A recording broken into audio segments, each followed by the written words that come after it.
كثيرا طيبا مباركا فيه يبلغ رضاه ويحفظ عطاه، وأشهد أن لا إله إلا الله وحده لا شريك له شهادة تنير القلوب وتحييه، وأشهد أن محمدا عبده ورسوله صلى الله عليه وعلى آله وصحبه وسلم تسليما كثيرا. أما بعد، فأوصيكم بتقوى الله، وهي وصية الله للأولين والآخرين، ولقد وصينا الذين أوتوا الكتاب من قبلكم وإياكم أن اتقوا الله.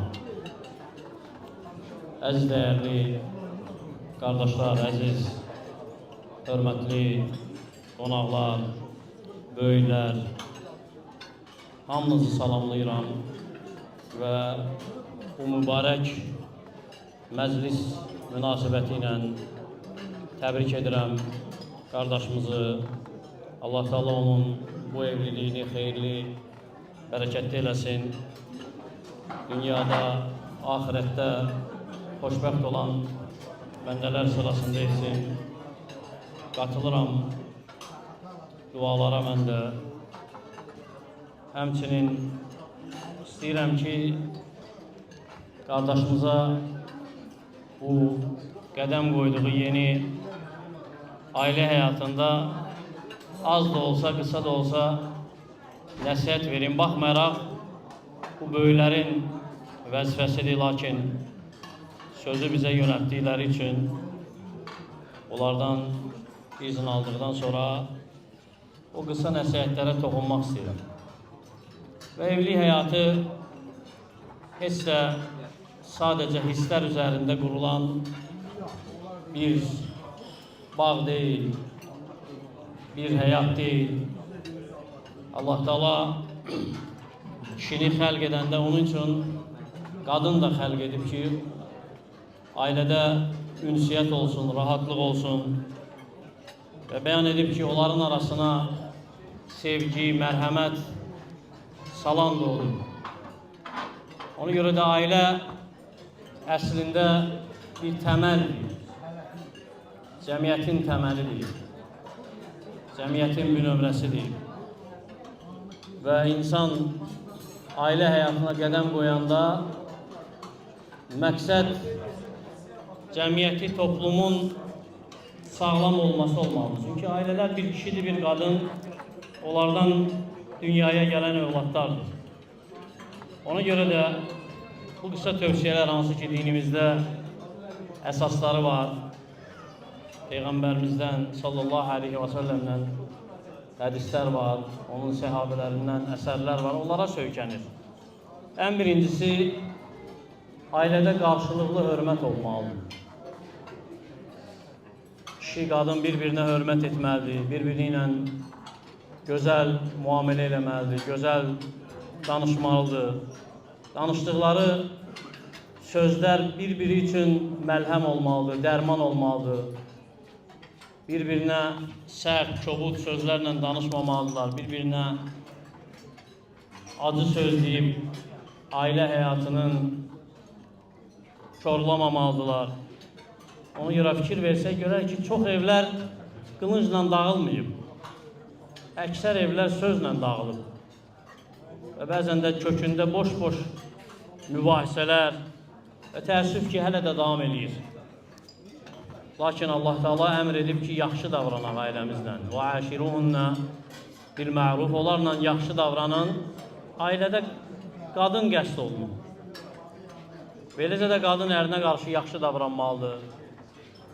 Və bəs edir ki, əmr olunub bizə insanlarla davrananda belə onlara gözəl söz deyək.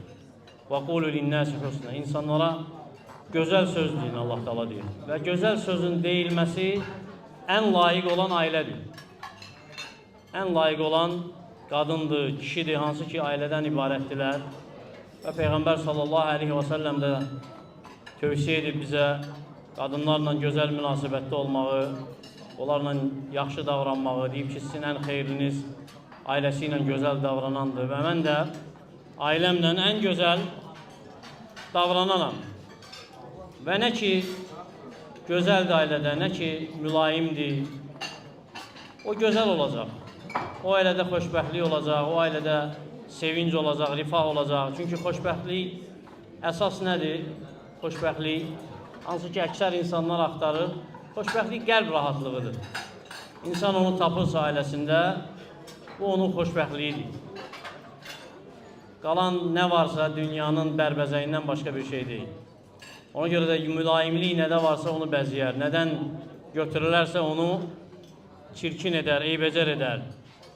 Və elə bilmə ki, hər gün ailədə toy bayram olur. Yox, bu da ikinci nəsihətdir, hansı ki, insan unutmamalıdır. Ailədə kişi, qadın varsa, deməli o ailədə söz-söhbət də olacaq mütləq. İxtilaf olacaq, mübahisə olacaq. Lakin əsas odur ki, o mübahisələri həll etməyi bacarsın. Həm kişi, həm qadın. Ona görə nəsə bir mübahisə olanda axtarmasın kimdir səhv edən, kimdir xəta edən. Axtarsınlar ki, ailəni necə qoruyaq, necə ailə dağılmasın. Allah Teala deyir ki, وَلَا تَنْسَوُ الْفَضْلَ بَيْنَكُمْ Aranızdakı yaxşılığı, fəziləti unutmayın.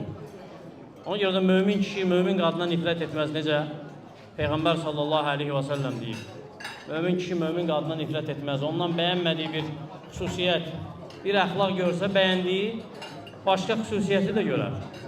Və deyərdi ki, qadınlar haqda bir-birinizə xeyri tövsiyə edin.